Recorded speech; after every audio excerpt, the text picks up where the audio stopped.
es miércoles internacional, tenemos visión global con la doctora Iliana Rodríguez Santibáñez, quien va a hablar de la segunda enmienda y el historial de crímenes con armas en los Estados Unidos, Rafa. Además, viajaremos a Frankfurt para platicar de una muestra fascinante de artistas exiliados en la época de la guerra del socialismo alemán. Laura Barrera, qué gusto que estés de vuelta, bienvenida. Qué gusto estar con ustedes de regreso aquí en Noticias 22 en la hora cultural de la televisión mexicana. Tenemos muchos contenidos. Desafortunadamente tenemos que empezar con una muy triste noticia: el fallecimiento del maestro Eduardo Lizalde, gran poeta, autor de obras como Casa Mayor, El tigre en la casa, entre muchos otros poemarios que han marcado la historia de nuestra lengua, de la lengua española contemporánea.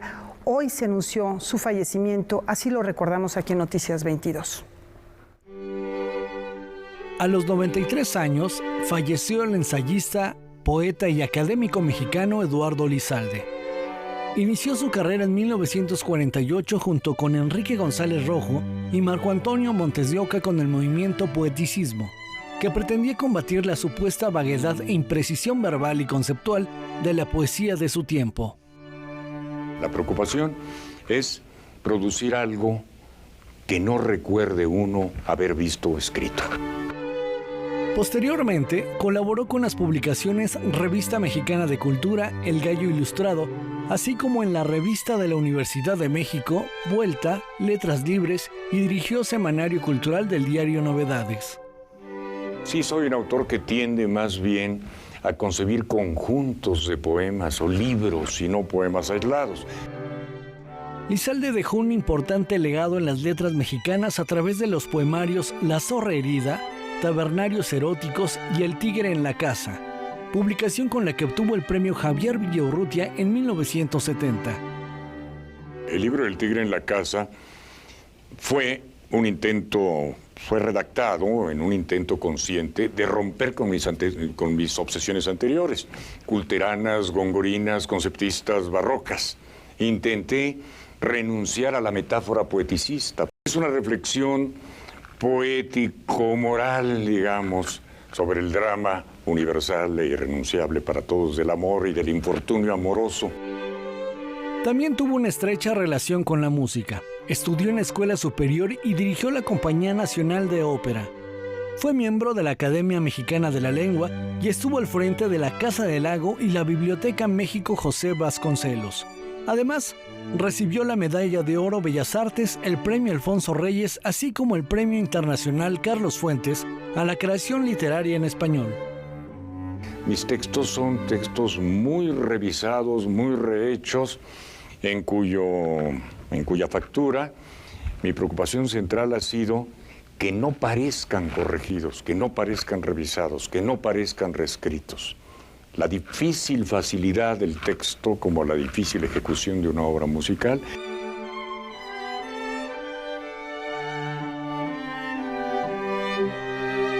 Descanse en paz, un abrazo fraterno a sus familiares, a sus amigos, a todos los que lo vamos a extrañar. Además de ser un gran escritor, era un exquisito melómano, un hombre que conocía profundamente la ópera. Fue colaborador de Canal 22, de hecho participó en un programa que se llamó 100 años de ópera, y el Canal Cultural de México también le rendirá homenaje al Tigre, nuestro colaborador, nuestro querido amigo y gran maestro. Programación especial a partir de hoy a las 10 de la noche. No se pierdan la primera parte de la conversación con Silvia Lemus y Eduardo Lizalde, por supuesto, en Tratos y Retratos. La segunda parte de la entrevista se presentará el próximo miércoles 1 de junio en el mismo horario, y este viernes 27 de mayo a las 6 de la tarde podremos disfrutar de Visitaciones, Eduardo Lizalde, El Tigre en el Palacio, y un día después a las 7 de la noche siga la transmisión del programa Poetas Eduardo Lizalde, y el domingo 29 de mayo también a las 7 de la noche no se pierdan el programa Premio Nacional de Ciencias y Artes Eduardo Lizalde, un hombre que nos lega un importante acervo, no solo, insisto, literario, sino también videográfico, cultural, y vaya pues un recuerdo a su memoria y larga vida a su obra, Laura. Sí, un abrazo a su hijo Eduardo Lizalde Farías, quien dio a conocer esta información con enorme cariño y respeto a sus familiares, amigos, gente cercana, y como bien dice Rafa, el Tigre seguirá en la casa en nuestra casa y Canal 22 lo seguirá recordando. Su memoria seguirá viva a través de su obra. Y vamos a seguir hablando de personajes que se han ido, personajes que siguen con nosotros también de muchas maneras. La conmemoración por el 10º aniversario luctuoso de Carlos Fuentes llegó hasta la ciudad de Madrid. Nuestra corresponsal en España, Francina Islas, tiene todos los detalles. Vamos con ella. Donde quiera que esté Fuentes, se debe sentir muy halagado y muy contento. Con la presencia de su viuda Silvia Lemus, se llevó a cabo la segunda parte del homenaje a Carlos Fuentes, llevado a cabo en la Casa de América en Madrid.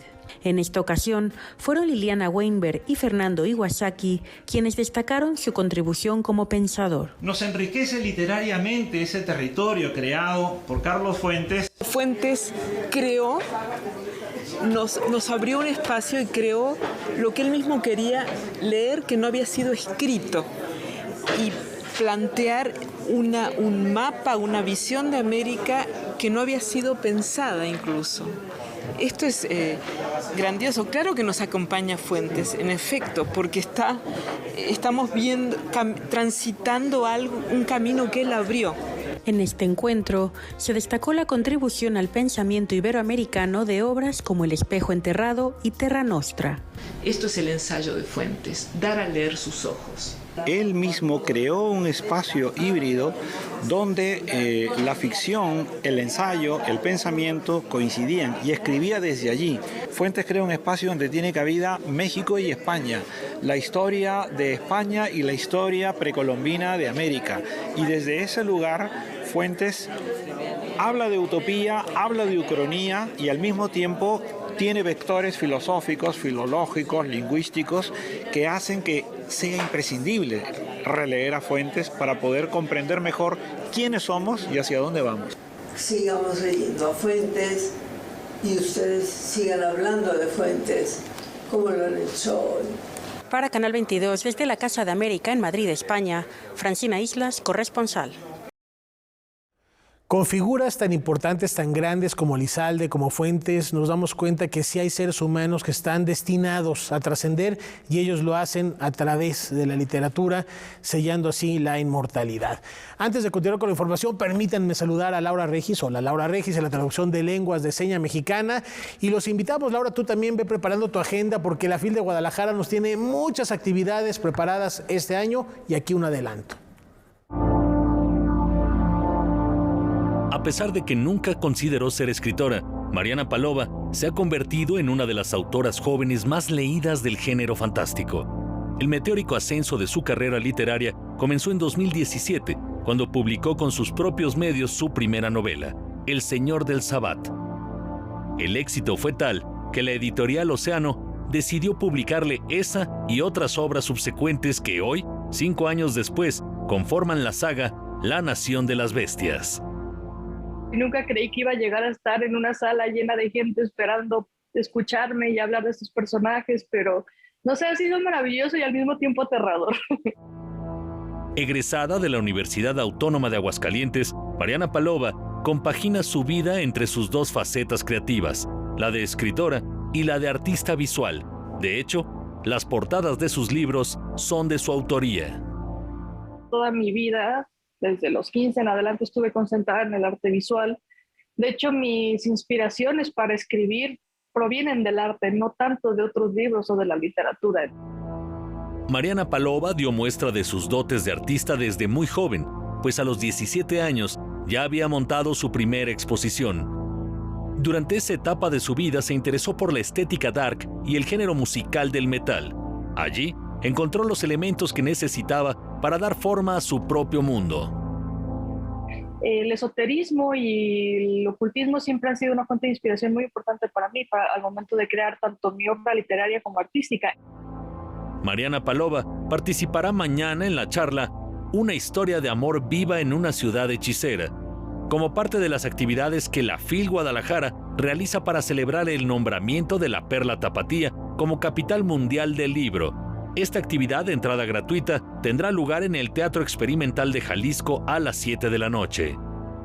Siento que yo como escritora de este género tan complicado para los escritores mexicanos, es un honor el que los lectores me den la oportunidad de conquistarlos con mis historias.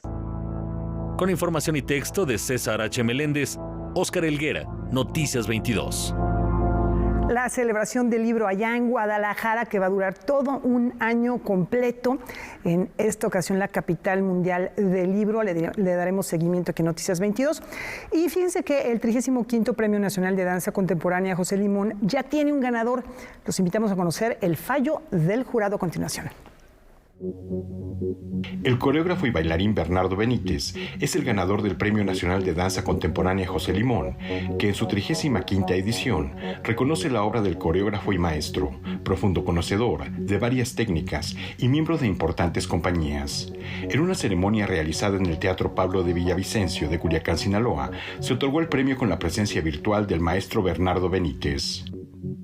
Para mí la danza ha sido un vehículo muy feliz de expresarme y de comunicarme con otros coreógrafos, con otros bailarines, con otros maestros. Yo digo que mi trayectoria está conformada por todos y cada uno de los alumnos,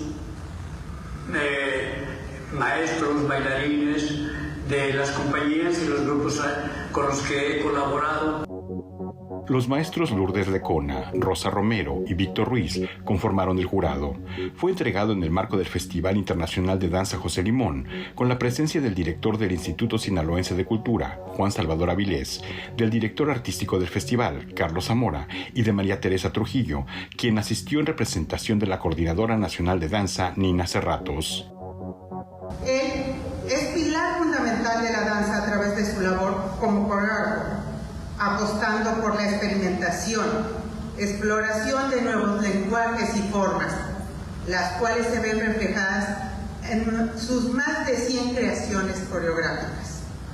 Formó parte como bailarín y coreógrafo en 2 de las compañías más representativas de la danza contemporánea, Ballet Independiente y Ballet Teatro del Espacio.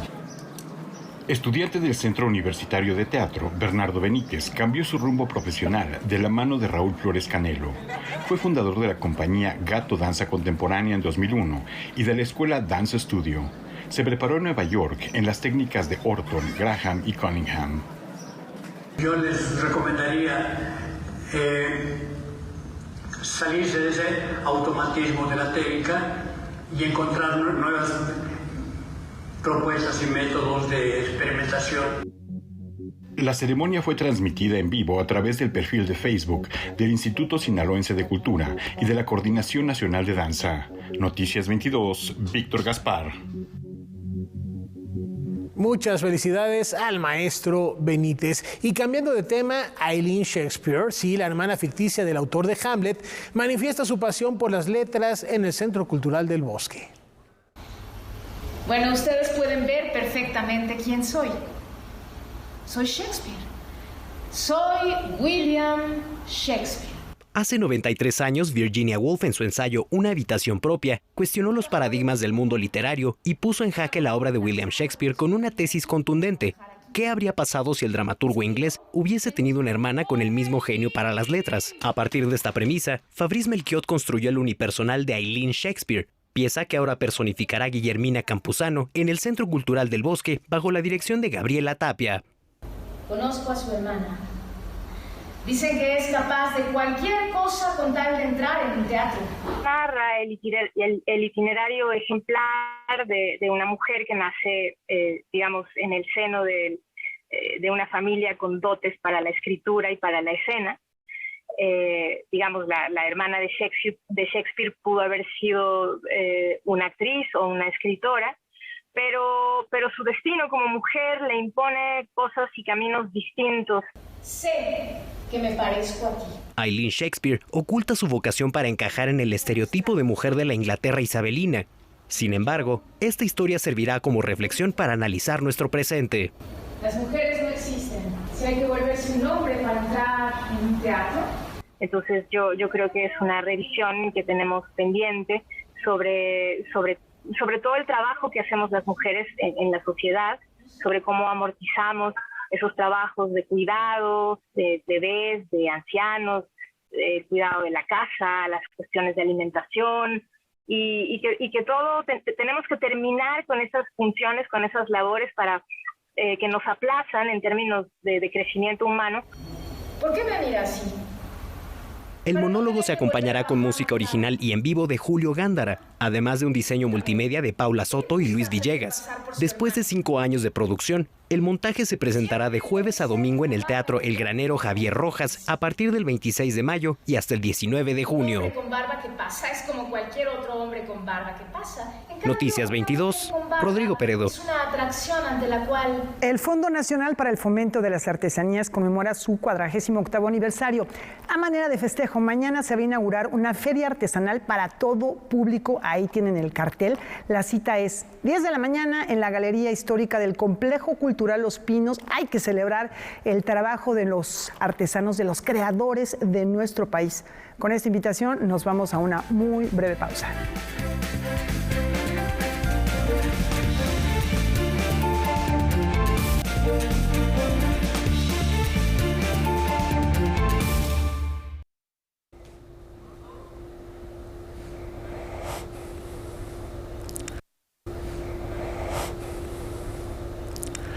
Y nuestro recorrido por el mundo nos lleva ahora al Museo de Arte Contemporáneo de Schöne, la ciudad alemana de Frankfurt del Meno, que presenta una gran exposición sobre algunos de los artistas que han permanecido silenciados y excluidos del mundo del arte en tiempos de guerra durante el régimen nacionalsocialista en Alemania. Para saber más sobre este tema, conectamos con Valentina Torrado de nuestro canal aliado DW Deutsche Welle en Berlín. Cuéntanos más sobre esta interesante exposición, mi querida Valentina. ¿Cómo estás? Muy buenas noches. Hola, y es un gusto saludarte a ti y a todos los televidentes desde Berlín. El prestigioso Museo de Arte Contemporáneo Schirn de Frankfurt del Meno presenta una interesante exposición llamada Arte para Nadie, que pone énfasis a la gran diversidad del trabajo de 14 artistas que durante la guerra entre 1933 y 1945 permanecieron en Alemania bajo la represión del nacionalsocialismo. El arte en tiempos de guerra es quizás un tema que se conecte con la actualidad. Los artistas presentados en la muestra, aunque permanecieron al margen del arte oficial y excluidos del público y de toda oportunidad de exponer sus obras, continuaron con su trabajo, pero en un ambiente de horror, miedo y para algunos de miseria.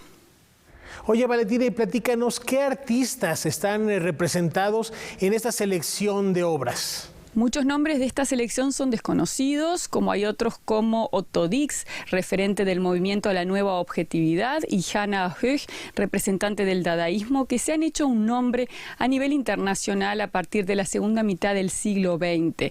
A lo largo de 140 obras de pintura, escultura, collage, dibujos y fotografías, se aprecian obras expresionistas tanto en blanco y negro como con colores brillantes, como los paisajes de guerra de Franz Radziwiłł o los retratos de Karl Hoffa. También collage con influencias dadaístas de Willy Baumeister. La muerte y la desolación son temas recurrentes en la obra fotográfica de Edmund Kesting. De la artista berlinesa Jan Mamen se pueden ver exóticas esculturas. Werner Held presenta una paleta más cromática en sus pinturas sobre caseríos, al igual que Otto Dix, con sus crueles representaciones de la realidad. Bueno, cada biografía planteada es diferente. Se puede hablar, no obstante, de factores comunes que impregnaron el trabajo de estos artistas, Valentina. En las obras se ven retratadas temáticas que determinaron el trabajo artístico durante este periodo. La desgracia de la guerra, la muerte, la violencia, el miedo, la desesperanza, como también el absurdo. Los artistas planteados en esta exposición fueron aquellos que no huyeron al exterior por diversos motivos y sufrieron una especie de exilio interior, de exclusión, de aislamiento e inestabilidad psicológica. Además, con el término arte degenerado, los nacionalsocialistas difamaban públicamente el arte, que suponía una amenaza para el sistema. Cada artista aquí mencionado representa un destino de vida diferente y cada uno de ellos tuvo que ingeniárselas para crear diferentes estrategias para escapar del régimen y poder seguir trabajando. Fue un gusto haber compartido con ustedes estos minutos y me despido hasta pronto con un saludo desde Berlín, Valentina Torrado de DW. Muchas gracias, mi querida Valentina, un fuerte abrazo y qué gran propuesta, porque sí se habla del exilio como artistas, pero también del exilio interno como seres humanos, y qué mejor manera de encontrar un punto de catarsis que a través del arte. Gracias por traerlo a cuento esta noche. Y cambiando radicalmente de tema, seguimos recorriendo el mundo y ahora nos vamos de Alemania, la Riviera Francesa, porque México está presente en Cannes, no necesariamente con cine, sino con música y con dos grandes exponentes del séptimo arte. Vean por qué.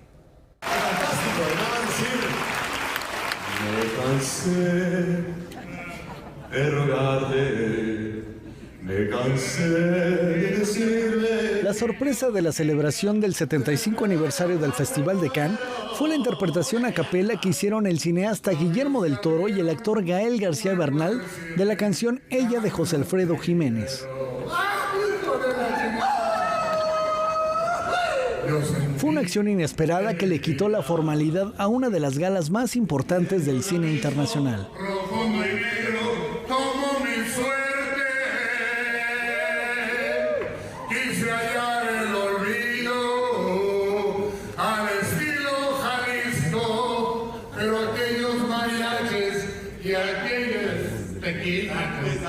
Me hicieron llorar.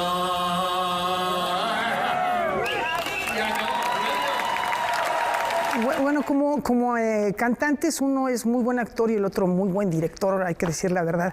Pero bueno, se la pasaron bien, se divirtieron un ratito y le rompieron efectivamente esa frialdad que luego pueden tener estas conmemoraciones, estas premiaciones que son sumamente solemnes. Y bueno, la música de las Américas va a resonar en el Museo Nacional de Arte de la Ciudad de México con un recital gratuito de Giovanni Piacentini. Vamos a ver más. Rendir homenaje a los compositores iberoamericanos es el propósito de la serie de conciertos que tendrán lugar en el Museo Nacional de Arte. En esta ocasión, Giovanni Piacentini ofrecerá un recital gratuito en donde ha seleccionado compositores como Heitor Villalobos, Manuel M. Ponce y Agustín Barrios Mangoré. Origen es un viaje a través de la historia de los compositores, y en este caso compositores guitarristas, emblemáticos de todo el continente americano. Y una manera de viajar a través del tiempo y ver cómo estos compositores lograron sintetizar y fusionar la música, el acervo sonoro autóctono indígena de los diferentes territorios de América con la música que venía del viejo continente. A través de Orígenes, Guitarra y Música de las Américas podremos ver el interés de los compositores por las culturas originarias y su posterior influencia. Tal es el caso de la obra que realizó Agustín Barrios Mangoré. Él era muy orgullosamente indígena de su zona de Paraguay y logró fusionar su música, en este caso, por ejemplo, la polca paraguaya, que por cierto tiene mucho que ver con el son jalisciense, de donde viene el famoso chuntata mexicano, en fin, con la música culta. Él era un fan de Johann Sebastian Bach y de la música barroca. Por supuesto, Manuel M. Ponce, que tampoco era guitarrista, pero que su relación con Andrés Segovia dio fruto a un repertorio que hoy en día es posiblemente el más importante de la guitarra, seguramente como compositor mexicano.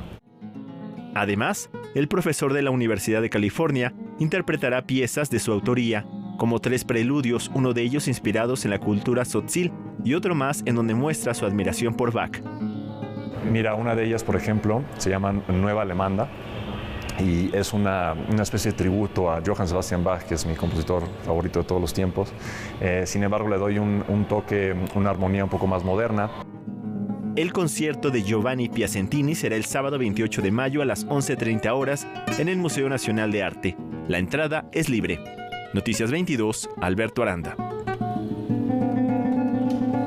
Y de la música a la historia del Imperio Mexica, al terremoto del 85, así Pedro Ángel Palau hace un recuento de la memoria de nuestra nación. Con ayuda de una familia de origen prehispánico, otra de mineros, panaderos y judíos, el escritor Pedro Ángel Palau reconstruye 500 años de historia en el libro México, la novela. Pues con estas 4 familias yo puedo ir contando los años más interesantes y más cruciales de la colonia, la independencia, todo el siglo XIX, que es un siglo central para entender el México moderno, la revolución, la posrevolución. Los Cuautle, los Santoveña, los Landero y los Cefamí serán los personajes que acompañarán a la protagonista de la historia que es la Ciudad de México. Serán además los guías de los lectores que ayudarán a comprender los sucesos ocurridos desde la caída de Tenochtitlan hasta el sismo de 1985 y cuestionarán los errores que han llevado a la metrópoli a levantarse una y otra vez. Yo la quería también como una especie de rompecabezas ya armado, no desarmado, sino un rompecabezas armado, donde la gente pudiera tomar el libro, ponérselo bajo el brazo e ir a distintos lugares de la ciudad. Y en lugar de que te lo cuenten arquitectónicamente o espacialmente, te lo cuentan emocionalmente con las vidas de los personajes. México, la novela es una publicación de Editorial Planeta y próximamente tendrá su versión en audiolibro. Noticias 22, Karen Rivera. ¿Cuáles son las tendencias en redes sociales hoy? Bueno, pues nos recuerdan 3 fallecimientos significativos. Vamos a ver. 3 figuras importantes en la cultura fueron recordadas el día de hoy por su aniversario luctuoso. El 25 de mayo de 1954 falleció Robert Capa. Fue fundador de la agencia de fotografía Magnum y el primer corresponsal norteamericano que murió en guerra. En el año 2011 falleció la artista surrealista Leonora Carrington. Fue creadora de pinturas y esculturas llenas de fantasía que se alimentaron de mitos e historias narrados por su madre y abuela.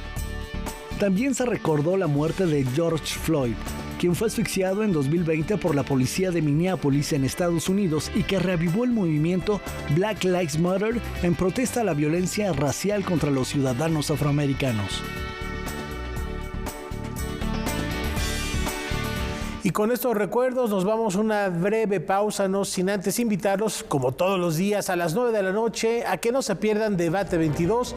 Hoy nuestra compañera Kimberly Armengol recibirá a las activistas Diana Luz Vázquez y Cintia Bianca Bravo Moore para hablar sobre los tendederos de denuncia. ¿De qué se trata? No se lo pierdan, descúbranlo, terminando este espacio informativo a las 9 de la noche. Una pausa, volvemos.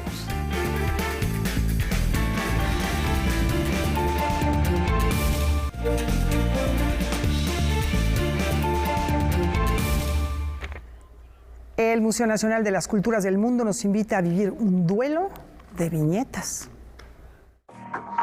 La migración desde México hacia los Estados Unidos y los excesos de la era de Donald Trump se sintetizan en 44 cartones que conforman la exposición Plumas Cruzadas, la caricatura como herramienta de diálogo. El dibujante suizo Patrick Chapet organizó esta exposición que convoca trabajos de 14 cartonistas mexicanos como Rapé, Cintia Bolio y Darío Castillejos, el cubano Ángel Bolligan y los estadounidenses Matt Burker, Clay Bennett y Nick Anderson, por citar algunos. Una expresión profunda, crítica, única por cada artista, porque son artistas. Son artistas, no es fácil de expresar en una burbuja con una palabra o sin palabra a veces lo que vivimos hoy. Entonces no, es mucho más allá. La exposición es resultado de la temporada cultural Los Muros, entre frontera cultural y libertad de expresión, impulsada por la Red de Alianzas Francesas de México, y se realiza con el apoyo de la Embajada de Suiza, a través de su programa Museo Faro y del propio Museo Nacional de las Culturas del Mundo. Es crítica profunda de los regímenes políticos, y para ser Alianza Francesa, que somos apolíticos, es muy atrevido lo que hicimos, pero pienso que es una de las misiones, no política, pero la misión es de fomentar nuevas ideas y que los jóvenes de mañana pueden avanzar y pensar. Plumas Cruzadas, la caricatura como herramienta de diálogo, fue inaugurada el 25 de mayo como parte de las actividades de la Noche de Museos. Noticias 22, Víctor Gaspar. Con sentido del humor y mucha ironía, Un Muerto, así como lo escuchan, nos invita a reflexionar sobre la vida. Muy divertida la propuesta del convivio del difunto. Buenas noches, don Alejandro. Ya están enterados. Pues sí, nos acaba de contarle, ¿no? Muchas gracias. La Compañía Nacional de Teatro presentará una temporada de la comedia mexicana El Convivio del Difunto, con dramaturgia y dirección de Martín Zapata. Es una obra que narra la historia de Leonor y Mauricio, un matrimonio que se ve interrumpido por la muerte del esposo, quien, a pesar de sufrir un paro cardíaco fulminante, no deja de hablar ni de moverse. Y resulta que hay un asunto de infidelidad y todo es un juego que él trama para descubrir la infidelidad de su mejor amigo y su esposa. Es una historia que permite conocer la vulnerabilidad de los personajes a pesar del humor, la música y el baile.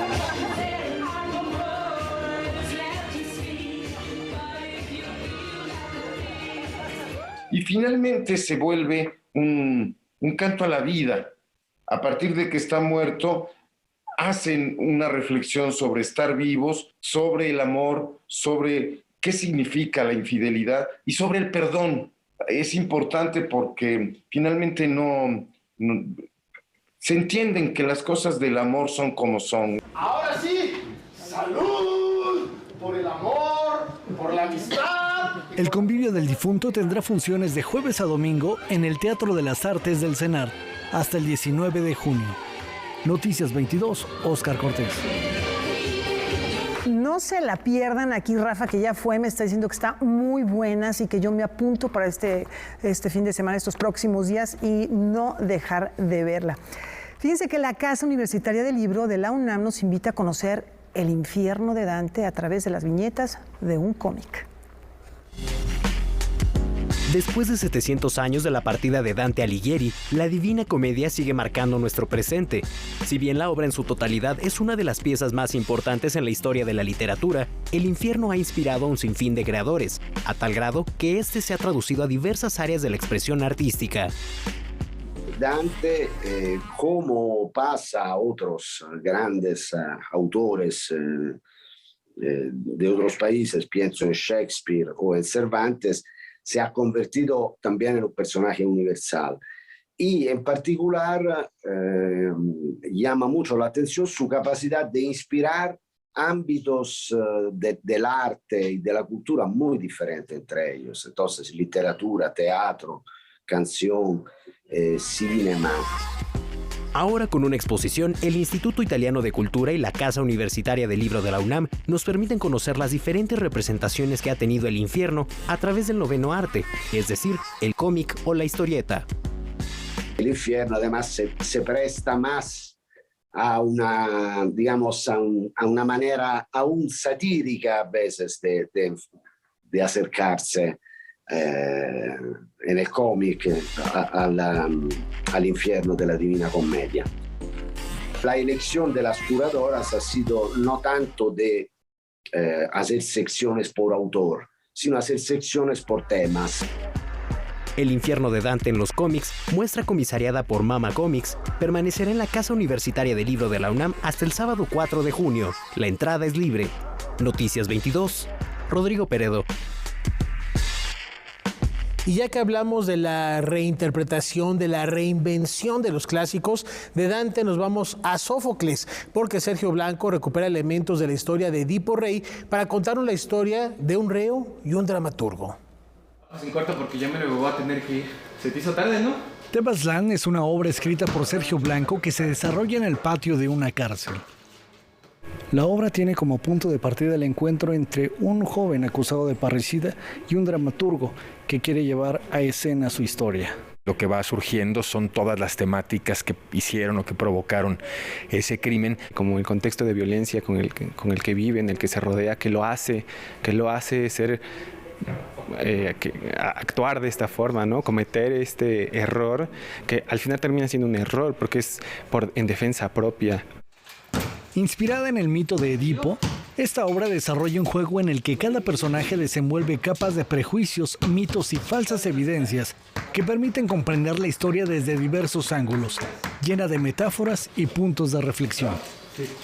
Pero al mismo tiempo es la historia de este dramaturgo, director, ensayando la obra que está de alguna forma como extrayendo de ese reo. Entonces es una cosa en la cual uno no sabe exactamente dónde está, si está en el ensayo o está con el preso o es teatro o es realidad, y esto nos sirve para internarnos en un laberinto súper interesante que finalmente revela lo que el teatro debe revelar, condición humana y en este caso temas muy fuertes.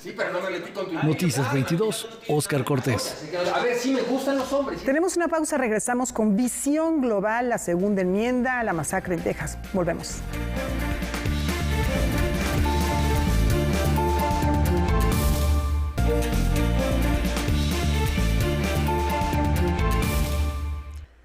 ...25 de mayo, ¿a quién recordamos el efeméride de este día? Descúbranlo.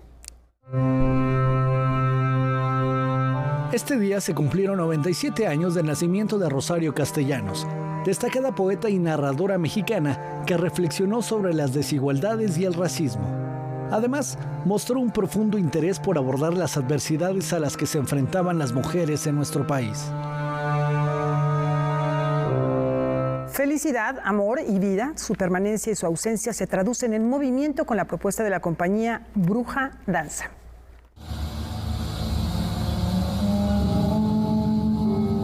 La fugacidad de la vida, la perseverancia y las emociones, traducidas al movimiento corporal, son la exploración coreográfica que la compañía Bruja Danza presenta en su montaje de Los seres con inercia al vacío.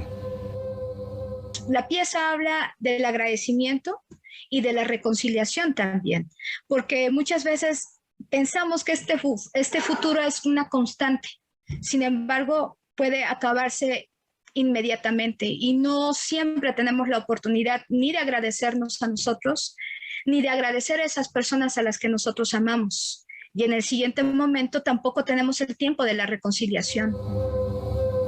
Con un abordaje que define como ecléctico y expresionista, Alejandra Ramírez desarrolla esta coreografía en un laboratorio que propone al cuerpo y su movimiento como fenómeno de la brevedad existencial que, sin embargo, reivindica la vida y sus emociones. En el laboratorio que yo genero en el montaje, vamos hablando también sobre estos temas, estos tópicos, y vamos generando diseños de movimiento que se van acercando a esa locomoción en la que en el sentido de lo cotidiano también reconocemos, es decir, el temblor, la contracción muscular cuando estamos tensos, la liberación de energía cuando somos felices, ¿no? De Los seres con inercia al vacío, tiene una duración de 40 minutos y está realizada en un solo movimiento con transiciones marcadas por giros que ilustran las emociones. Cuando estamos felices, todas las personas cuando estamos felices nos movemos muchísimo. Saltamos, brincamos, abrazamos, movemos las manos, aplaudimos, o sea, hay una acción corporal constantemente. Y también cuando siente temor o tiene miedo, ¿no? Actúa naturalmente. Esa naturaleza es la que a mí siempre me ha llamado la atención. De Los seres con inercia al vacío se presenta en el Teatro de la Danza Guillermina Bravo el jueves 26 y viernes 27 de mayo a las 8 de la noche, sábado 28 a las 7 y domingo 29 a las 6 de la tarde. Noticias 22, Víctor Gaspar. Y más de 2 décadas de memoria, añoranza y encuentros quedaron inmortalizados en la lente de Nadia Masoon. Tiempo, espacio, conciencia fueron parte de los elementos que sumó la fotógrafa franco-húngara Nadia Masoon para realizar su exposición titulada Encuentros Afortunados, en la que reunió 50 imágenes que capturó durante más de 2 décadas en sus viajes y exploraciones. Sabía que ella estaba donde tenía que estar en el momento preciso, registraba esos momentos y los hacía suyos, y por eso es interesante esta muestra, porque igual estás en Hungría, que puedes estar en Oaxaca, que puedes estar en otro lugar, sin signo. Hizo trabajo en comunidades, tanto en México como en Transilvania, con un grupo como de enseñanza de la danza y la música. Entonces sus experiencias con distintas comunidades en todo el mundo, pues la acercaron como a modos de vivir, como distintos. La humanista con mirada universal murió apenas unos días antes de ver inaugurada esta muestra que bien puede recorrerse en homenaje. Desde los músicos gitanos en Transilvania hasta la danza de los diablos en Guerrero, fueron las realidades que la fotógrafa retrató en blanco y negro porque decía que era la mejor forma de plasmar los sentimientos. Estas imágenes se presentan acompañadas de haikus. Le interesaba como contraponer y generar como en una suerte de montaje cinematográfico, ¿no? Unir en dípticos pares de imágenes y ella nos comentó que para ella eso eran como haikus visuales, ¿no? Encuentros Afortunados se exhibe en el Museo Archivo de la Fotografía y podrá visitarse hasta el 7 de agosto. Noticias 22, Karen Rivera.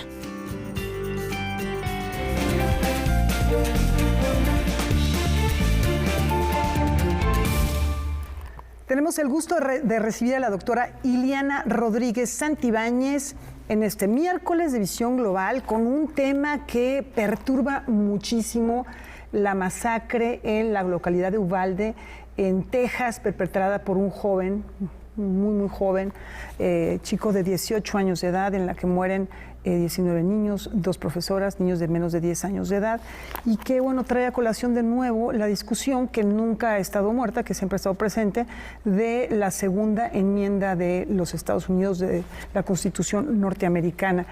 Iliana, gracias por estar aquí. Por favor, danos justamente esta visión de lo que ocurrió y de cómo puede la sociedad ver hacia adelante en torno a la posesión de armas, que es un tema presente y que, bueno, pues pronto se va a dar la reunión nacional del rifle, en lo que seguramente se va a reiterar este derecho de los ciudadanos, ¿no? Pues buenas noches, y sí, pues en la vuelta al mundo en menos de 10 minutos este escalofriante acontecimiento.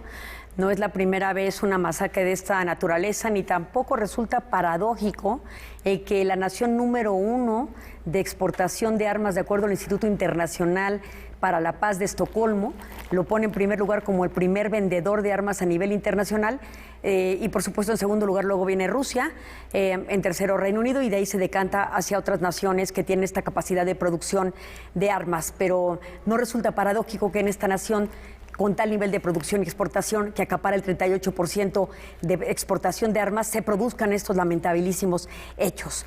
Lo triste aquí no solamente es la pérdida de vidas humanas, sino también la juventud de estas, ¿no? Niños y adultos de un colegio, provocados, como tú bien dices, Laura, por un joven de 18 años de ascendencia hispana, cuyas motivaciones se ignoran. Y esto nuevamente pone en el foco del análisis todas las masacres que se han presentado en Estados Unidos y el esfuerzo que ha habido por parte del Poder Legislativo de tratar de regular la venta y compra de armas. Esta hondonada de regulaciones comienza con el magnicidio de John F. Kennedy en la década de los 60. Ahí nace la primera ley que trata de regular el uso de las armas en los Estados Unidos. Luego la muerte del fiscal general Robert Kennedy y, por supuesto, la muerte de Martin Luther King Jr., por supuesto que también conllevó otro tipo de regulaciones.